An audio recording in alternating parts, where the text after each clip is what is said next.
here comes the loon now. There is the loon. See, I can go back now, and I can go frame by frame, go back and figure out what is the wing position. Just I'm accurate.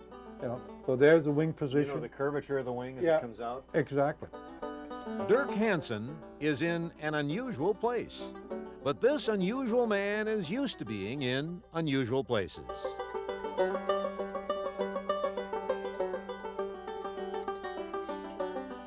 It's not unusual for a Western wildlife artist to be doing research in a video studio, but the studio is in his home.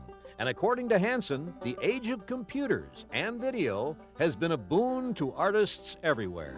For me as an artist, to work with this kind of thing, what it does is it enables me to do things that 3 years ago was totally impossible. You know? But now I can look at stuff frame by frame and study my subject matter. And consequently, I can portray it convincingly.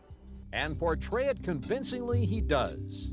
Whether it's his touch on a wolf pack or howling wolves by moonlight, Hansen credits his video research actually going into the wild with a video camera for the resulting reality.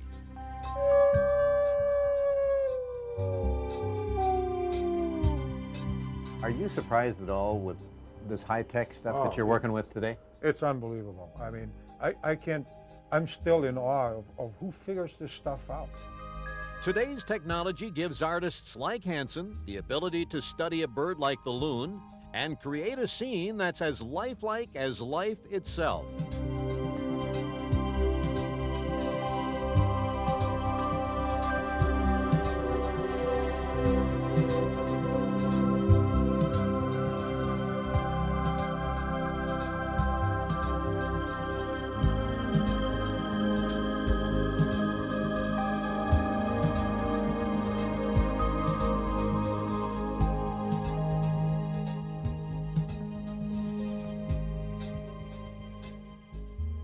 Hansen's also fond of painting America's bird and has done tons of research, again with his video camera.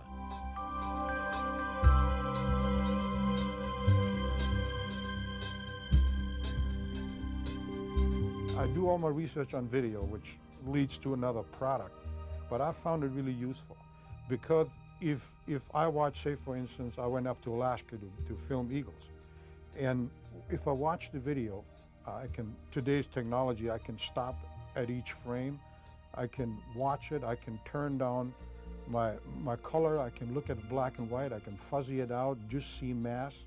And I don't think there's a better tool for an artist. I mean, you can't really go in our business being a wildlife artist or Western artist, you know, to be out there and have somebody ride by on a horse and you sketch it. I mean, nobody's ever done it, and there are very few artists that I know of that can literally sit in front of the canvas and start a painting without any reference or without any drawing beforehand.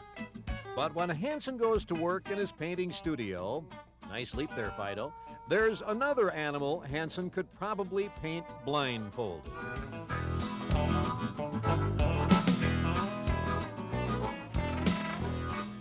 The horse is his favorite, and it must be the cowboy coming out in him because since coming to the United States from Germany when he was 20 years of age, Hansen's had a love affair with the wild, wild West. I can't really put my finger on it, but when I was a little boy back in Germany, when people asked me what I was going to be when I grew up, I said I want to be a cowboy. Now, where that came from...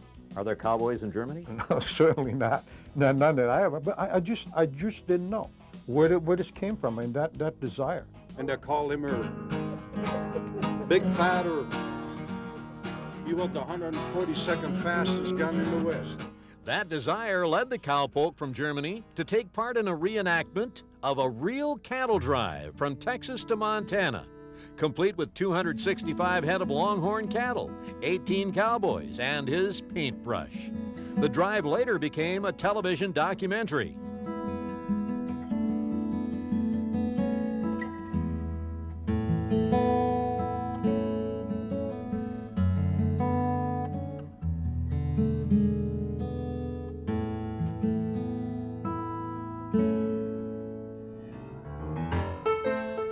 Hansen's also had his hand in another reenactment for the past 18 years. The historical holdup of the Northfield, Minnesota Bank by Frank and Jesse James and the Unger brothers. Most of the time I play a fellow by the name of Clell Miller. He was the guard in front of the bank door. And you get shot then? Yeah, I usually end up dead in the street somewhere in the horse manure or in the rain gutter. But I think pretty soon they have to give me a little lighter job where I don't have to fall. I don't bounce anymore like I used to. Hansen became so intrigued by the James robbery, he sketched the sequence over a 7-year span.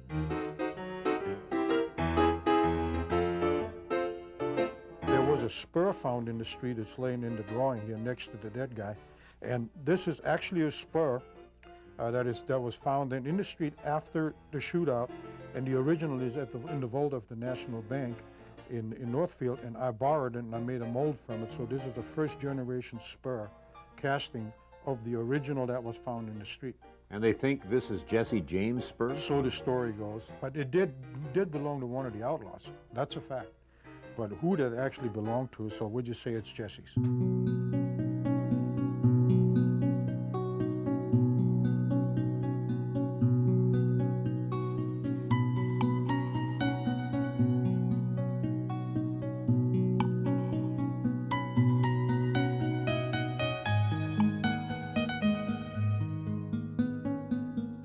The paintings of Derk Hansen get better with each passing year. He sits amongst his Western artifacts and motif and counts his blessings. I'll never starve. That have nothing to do with art. You know, if I couldn't make a living as an artist, I'd go do something else. But you're doing what you want to do. Oh, absolutely. I've now that I'm getting a little older, I had a lot of time to reflect on my life, and I think, you know, I've been very lucky to be able to do something that you really, really appreciate, that you really like, and at the same time make a living at it and make other people happy too. You know.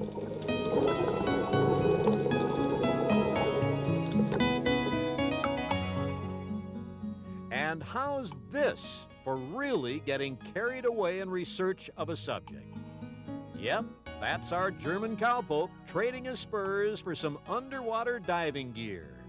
Yes, he's really sketching underwater.